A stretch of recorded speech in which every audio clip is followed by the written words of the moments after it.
Diabetes affects millions, but what if one small pill could help control it at the cellular level? Today, Group 3 will take you into the biochemistry of diabetes and how metformin help fight it.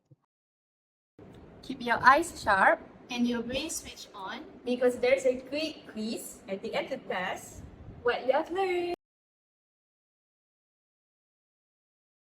Diabetes, or also known as diabetes mellitus, is a condition when the pancreas is not producing enough insulin hormone or when the body isn't responsive towards the insulin hormone effect. So, as we know, the insulin hormone functions to um, pull to take the sugar or the glucose from our bloodstream and transfer it from our bloodstream into the body cells for energy. So with absence of insulin, this would lead to a high glucose buildup in our bloodstream. This would lead to a hyperglycemia condition on patients. And with this condition, this would lead to several health problems, which includes heart diseases, nerve damage, and also eye issues, which are common complications of diabetic patients. Furthermore, other than diabetes mellitus, we also have another type of diabetes, is also known as the diabetes insipidus. So this is diabetes insipidus is a type 1 diabetes. So it's very different from diabetes mellitus because it's actually a autoimmune disorder and it can be diagnosed into young children and young adults. So the only reason why both diabetes mellitus and diabetes insipidus share the same name is because both have the similarities where it increases the thirst and also excessive urination to most diabetic patients.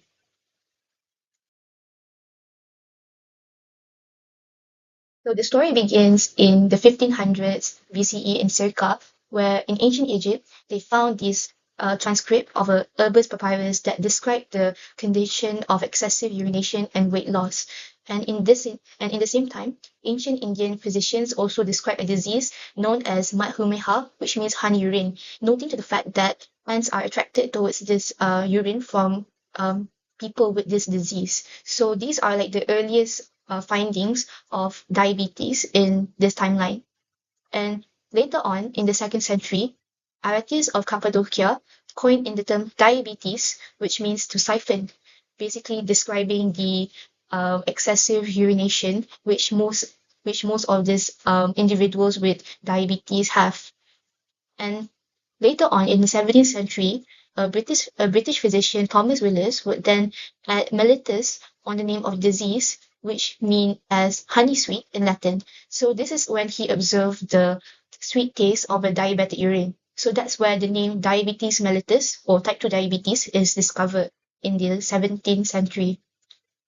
Next, we want to find out how this disease is related in parts of our body.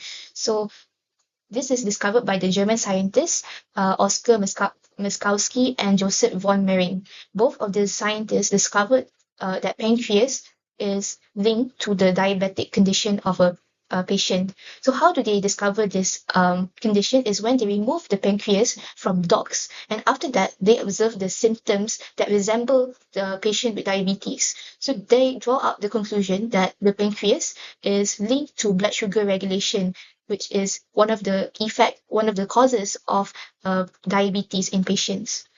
So then we want to know how is the earlier treatment discovered. So this led on into 1921, where the discovery of insulin by 4 Canadian researchers, which the names are Charles Best, Friedrich Banting, John McLeod, and James Collip.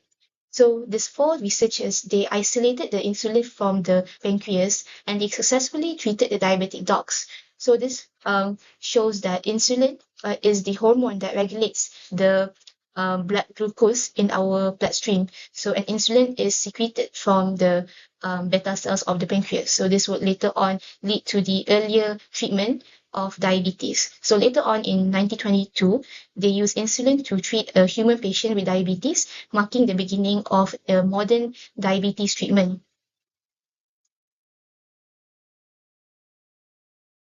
So now that we know what diabetes is, you must be wondering, what causes this?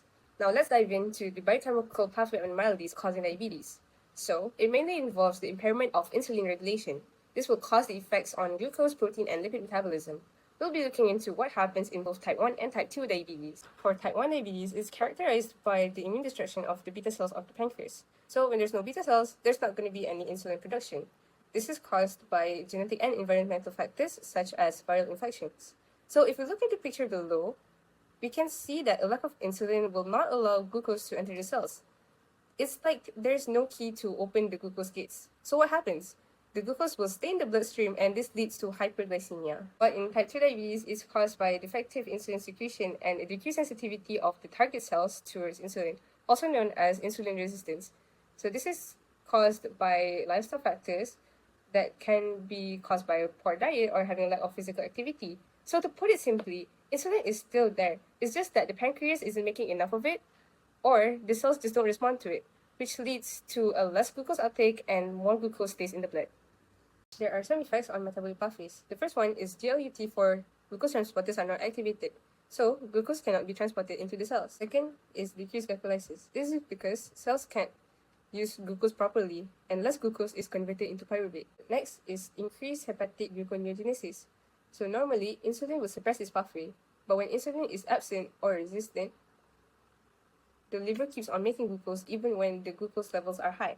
Next is increased glycolysis. This is more prominent in type 1 diabetes when fat breakdown is increased without insulin. Lastly, glycogenesis decreases. Normally, insulin promotes glycogenesis, but in diabetes, there is less glucose storage. Hello everyone. Next, we're diving into a life-saving discovery, insulin, the first drug developed to treat diabetes. Let's rewind a bit. In 1889, researchers discovered that removing a dog's pancreas caused diabetes. Pretty wild, right? Fast forward to 1910, the term insulin was coined. And in 1921, the real breakthrough, insulin from healthy dogs was used to reverse diabetes in other dogs. Soon after, we created insulin from cows for human use. Fun fact, this work earned a Nobel Prize. Now, what actually is insulin? It's a hormone made by beta cells in your pancreas. Its job? To help sugar or glucose enter your cells, especially in the liver, fat, and muscles. Without insulin, sugar just spills out in your blood. It also helps store energy as glycogen or fat. Think of it as the body's sugar traffic cop. Where does insulin come from today? Initially, it was extracted from pigs and cows. Now, we make it using recombinant technology with bacteria like E. coli or yeast. And as for delivery, there are several options: injections, pens, pumps, even inhaled forms. And analog insulin types like Lispro or Glargine are more predictable and effective. They are pricier but often worth it for tighter sugar control. Insulin is more than just a treatment. It's a milestone in medical history. From dogs in labs to saving millions of lives, insulin shows us how science truly transforms health. And now, let's explore the mechanism of action of metformin and how it actually works in the body to maintain blood sugar level. In diabetes patients, their liver produces too much sugar, causing the blood sugar levels to go up. So, metformin helps reducing the blood sugar level by a process called gluconeogenesis. It also slows down the sugar absorption from the food we eat and also promote better absorption of glucose for skeletal muscle, so more glucose is being used for energy and less stays in the blood. So this is how metformin helps diabetes patients to keep their blood sugar level in healthy range. Now, let's take a look at how metformin works at biochemical and also metabolic level. In the liver, it inhibits mitochondrial complex 1, which increases AMP level. This activates AMPK and leads to reduced hepatic gluconeogenesis, so less glucose is produced by the liver. In skeletal muscle, metformin also activates AMPK, which promotes GLUT4 transporter movement to the cell surface. This boosts glucose uptake and improves insulin sensitivity. Next, metformin reduces carbohydrate absorption in the intestine. This means that less sugar from the food we eat actually goes into the bloodstream. It slows down how fast glucose enters the blood after a meal. This helps to reduce post-meal sugar spike. Think of it as putting traffic light in front of glucose trying to get in too quickly. Now, let's talk about fat burning. Metformin activates an enzyme called AMPK, which is like the body's energy sensor.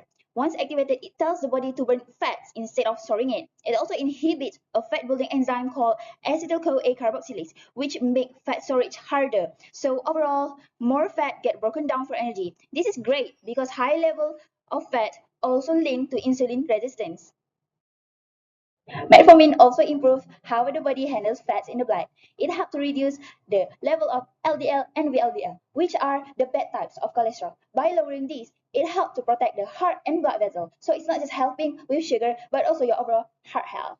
And finally, metformin has a cool effect in the gut. It activates AMPK in the intestine, which helps to increase the release of GLP-1, a hormone that boosts insulin release. This helps pancreas respond better to blood sugar, which also telling the liver to make less glucose. It's like metformin is helping the gut, the liver, and also the pancreas all work together as a team. Metformin is commonly prescribed for managing type 2 diabetes, but like any medication, it comes with side effects, especially when you first start or adjust your dosage. Approximately 25% of individuals may experience gastrointestinal issues, especially at the beginning of treatment. The most common ones, nausea, vomiting, and diarrhea. Not fun, but they usually go away as your body adjusts to the medication. And good news, these side effects are less common at lower doses. How to overcome the common side effects? Taking metformin with meals and avoid taking it on empty stomach, starting at low dose and increase over time as needed. And lastly is the warning, if increased dose, side effects may return back.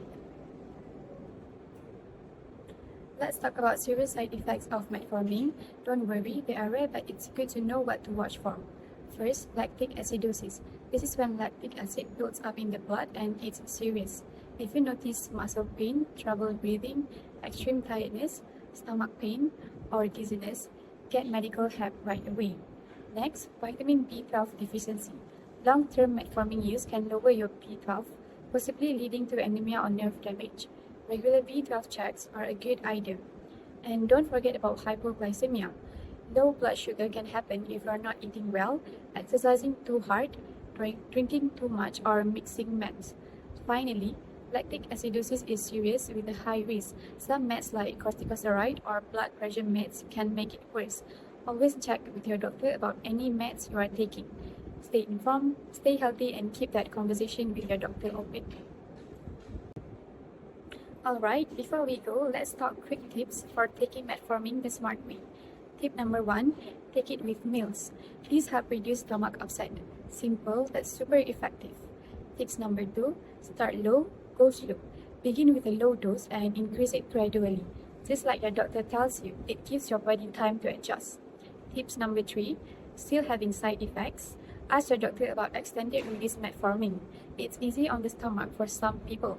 And lastly, hydration matters, especially if you're dealing with diarrhea. Drink plenty of fluids to stay hydrated.